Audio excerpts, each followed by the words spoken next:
Infinite movies presenting the pyramid. इस कहानी की शुरुआत में हमें आर्कियोलॉजिस्ट की एक टीम को दिखाया जाता है जिसे लीड कर रहे होते हैं डॉक्टर माइल्स।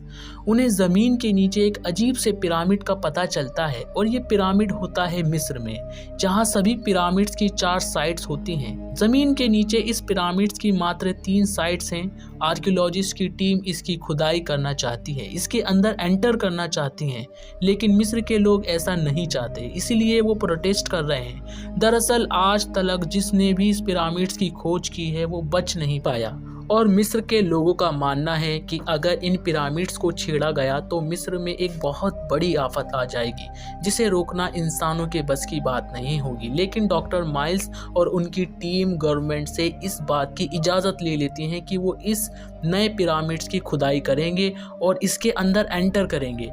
डॉक्टर माइल्स के साथ उनकी बेटी नोरा भी होती हैं और तुम्हें जल्द से जल्द इसे बंद करना होगा, इससे पहले कि मिस्र की गवर्नमेंट हमें खुद ऐसा करने को कहे। अब डॉक्टर माइल्स अपनी टीम को ये बात बताते हैं जिससे सभी के सभी बहुत ज़्यादा डिसअपॉइंटेड हो जाते हैं, क्योंकि उन्होंने इसके लिए बहुत मेहनत की होती है। ये बहुत बड़ी रिसर्च होती है, वे इस काम को बीच में नहीं छोड़ना चाहते, पर अब इन्हें ऊपर से ऑर्डर मिल चुके हैं, इसलिए कुछ नहीं कर सकते और फैसला करते हैं कि ये सब के सब आपस में अमेरिका चले जाएं। थी बहुत सारे और वर्कर्स भी, इनके पास नासा का सपोर्ट भी होता है जिससे सैटेलाइट से ये इस पिरामिड पर नज़र रख सकते हैं। अब जब एक मजदूर खुदाई कर रहा होता है, सभी पिरामिड के अंदर एक विस्फोट होता है जिससे एक जहरीली गैस निकलती है और उस वर्कर्स की मौत हो जाती है और घर की मौत से बाकी वर्कर्स भी बुरी तरह से डर जाते हैं। उन्हें यकीन हो जाता है कि ये श्रापित है, हमें इससे दूर रहना चाहिए। लेकिन डॉक्टर माइल्स और उनकी टीम इस बात पर विश्वास नहीं करती, पर मिस्र के लोग करते हैं। इस हादसे के बाद वे और भी उग्र हो जाते हैं, सरकार से गुहार करते हैं कि इस खुदाई को रोका जाए, मिस्र के पिरामिड के साथ छेड़छाड़ ना की जाए। वहीं अमेरिका से ऑनलाइन डॉक्टर माइल्स के साथ बात की जाती है। उन्हें बताया जाता है कि मिस्र की जनता खिलाफ है और तुम्हें जल्द से जल्द इसे बंद करना होगा, इससे पहले कि मिस्र की गवर्नमेंट हमें खुद ऐसा करने को कहे। अब डॉक्टर माइल्स अपनी टीम को ये बात बताते हैं जिससे सभी के सभी बहुत ज़्यादा डिसअपॉइंटेड हो जाते हैं, क्योंकि उन्होंने इसके लिए बहुत मेहनत की होती है। ये बहुत बड़ी रिसर्च होती है, वे इस काम को बीच में नहीं छोड़ना चाहते हैं, पर अब इन्हें ऊपर से ऑर्डर मिल चुके हैं, इसीलिए कुछ नहीं कर सकते और फैसला करते हैं कि ये सब के सब वापस अमेरिका चले जाएंगे।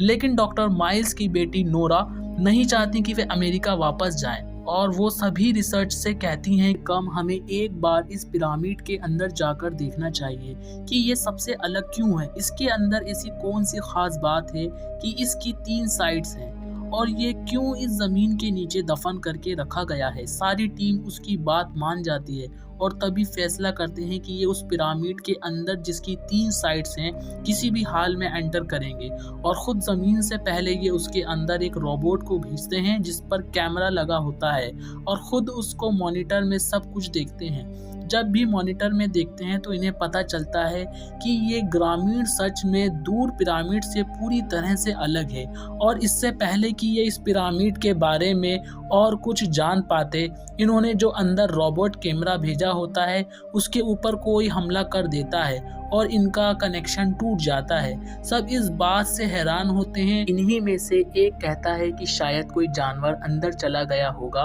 और उसी ने रोबोट पर हमला किया होगा जिस वजह से कनेक्शन टूट गया, पर इन्हें रोबोट वापस लाना बहुत ज़रूरी है क्योंकि ये रोबोट नासा ने दिया था जो कि बहुत ही एक्सपेंसिव है।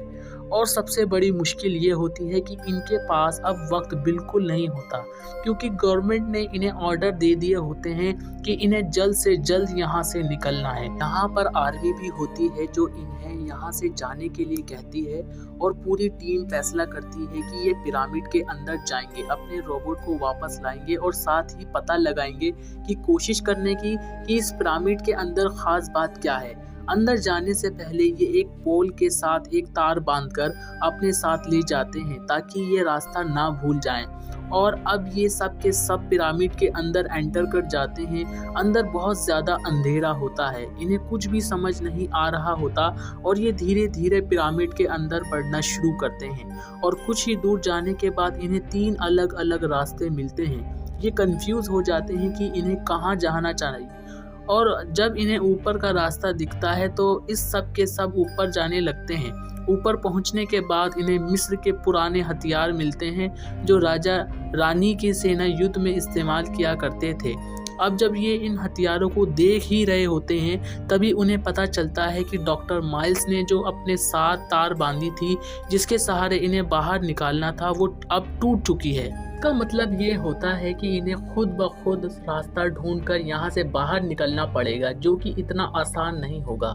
यहाँ पर इसके सामने 3 अलग अलग रास्ते हैं जो बिल्कुल एक जैसे हैं। तीनों रास्तों पर अलग अलग निशान होते हैं। ये तय करते हैं कि ये एक रास्ते से आगे बढ़ेंगे। काफी देर तक ये उसी रास्ते पर चलते रहते हैं जहाँ पर इन्हें अंधकार के अलावा कुछ भी नहीं दिखता और इन सबको समझ में आ जाता है कि इन्होंने जो रास्ता चूज किया था वो बिल्कुल गलत था और ये पिरामिड के बाहर की तरफ नहीं बल्कि लगातार पिरामिड के अंदर आ रहे हैं और बाहर किसी को नहीं पता कि ये अंदर है क्योंकि ये सबसे छुपकर आए हैं। इसका मतलब ये है कि कोई इन्हें यहाँ पर कभी भी ढूंढने नहीं आएगा। अब ये लगातार आगे बढ़ते रहते हैं और एक हॉल में पहुंच जाते हैं जहाँ पर इन्हें अपना वो रोबोट मिलता है जिसे ढूंढने के लिए ये सब यहाँ पर आए थे और तभी ऊपर से पत्थर गिरना शुरू हो जाते हैं जिस वजह से जगह टूट जाती है और ये सब के सब नीचे गिर जाते हैं जिसमें इनका एक साथी बुरी तरह से जख्मी भी हो जाता है। साथ ही ये पत्थरों के नीचे दबा हुआ है इसीलिए इसे निकालना बहुत ही मुश्किल होता है।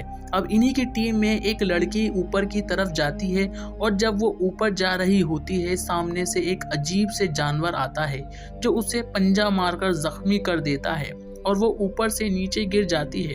अब ये सब के सब डर जाते हैं, इन्हें समझ में नहीं आता कि इन्हें क्या करना चाहिए। तभी इन्हें यहाँ पर पत्थर का एक दरवाज़ा दिखता है जो कि हजारों साल पुराना है और उस पर मिस्र की भाषा में कुछ लिखा हो। जब ये उसे पढ़ते हैं तो वो लिखा होता है खतरा, यानी कि इस दरवाजे के पीछे खतरा हो सकता है और इन्हें किसी की भी कीमत पर यहाँ से निकलना है। इसीलिए खतरे की परवाह ना करते हुए दरवाजे को खोलने की कोशिश करते हैं और बहुत मुश्किलों के बाद ये दरवाजे को खोल पाते हैं। वहाँ भी पूरा का पूरा अंधकार है। ये धीरे धीरे आगे बढ़ते हैं तो तभी इन्हें कुछ आवाज़ें आती हैं और जब ये आवाज़ों को ध्यान से सुनते हैं तो ये इंसानों की आवाज़ होती है। दरअसल मिलिट्री वाले भी इन्हें ढूंढते हुए अंदर आ गए थे क्योंकि उन्हें पता चल चुका था कि ये पूरी की पूरी टीम मिस्र के पिरामिड के अंदर एंटर कर चुकी है।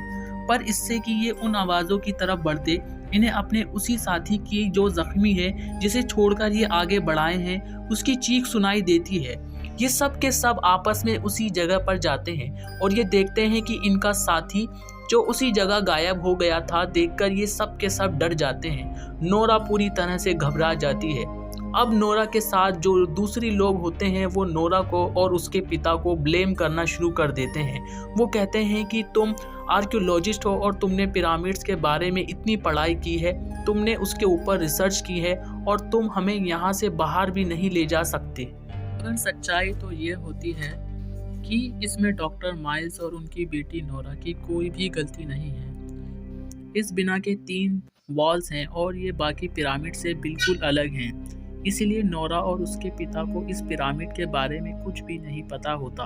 अभी एक छोटी सी चैनल से आगे बढ़ते हैं ताकि यहाँ से बाहर निकल सकें, पर तभी वो 4 पैरों वाला जानवर एक बार फिर से इनके ऊपर हमला कर देता है। लेकिन किसी तरह ये उस पतली टनल से बाहर निकल जाते हैं और अब इनके सामने एक आदमी है।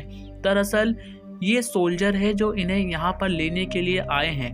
वो सोल्जर पतली टनल के अंदर गोलियां चलाता है जहाँ पर वो जानवर है और इससे पहले कि वो इन सबको यहाँ से अपने साथ बाहर लेकर जाता तभी उसी पतली टनल के अंदर उसे खींच लेता है। यानी कि उस 4 पैरों वाले अजीब से जानवर ने सोल्जर को भी ख़त्म कर दिया। अब इन्हें दीवार पर कुछ चित्र दिखते हैं जिससे इन्हें पता चलता है कि ये पिरामिड एक जेल है और ये जेल है मिस्र के गॉड न्यूज की। वाला पलड़ा उसकी आत्मा से भारी हुआ तो इसका मतलब है कि वो इंसान नेक है, लेकिन न्यूबस को आज तक ऐसा इंसान, ऐसा दिल नहीं मिला। इसलिए वो एक एक करके यहाँ पर सबको मार रहा होता है। ये लोग सब के सब निकलने की कोशिश करते हैं, लेकिन अब इनके सामने आ जाता है और वो डॉक्टर माइल्स को और उनके साथियों को मार देता है। और अब यहाँ पर डॉक्टर माइल्स की बेटी नोरा और उसका एक साथी बचते हैं। इनके टनल के ऊपर एक रोशनी दिखती है और जब ये उस रोशनी की तरफ बढ़ते हैं तभी वहाँ पर न्यूबस आ जाता है और वो नोरा के साथी को मार देता है। वही नोरा से निकलने वाली है।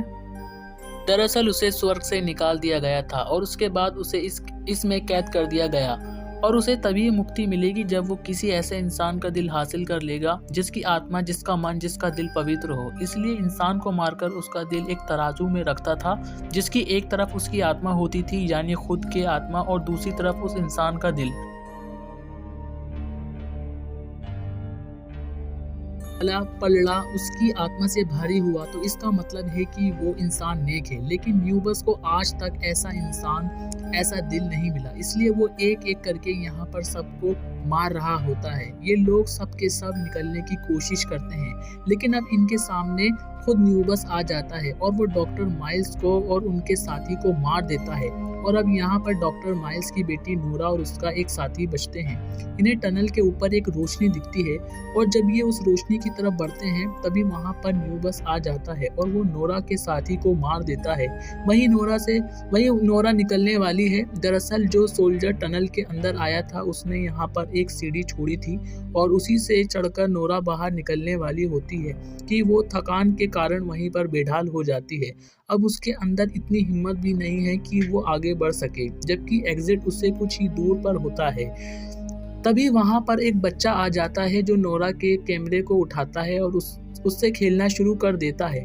नोरा उससे कहती है कि प्लीज मेरी मदद करो। इससे पहले कि वो बच्चा उसकी मदद करता, उनके पीछे न्यूबस आ जाता है और उनके ऊपर झपट्टा मारता है। इसकी रेटिंग है 4.6। उम्मीद करते हैं ये फिल्म आपको पसंद आई हो और इसी के साथ ये कहानी यहीं पर ख़त्म हो जाती है।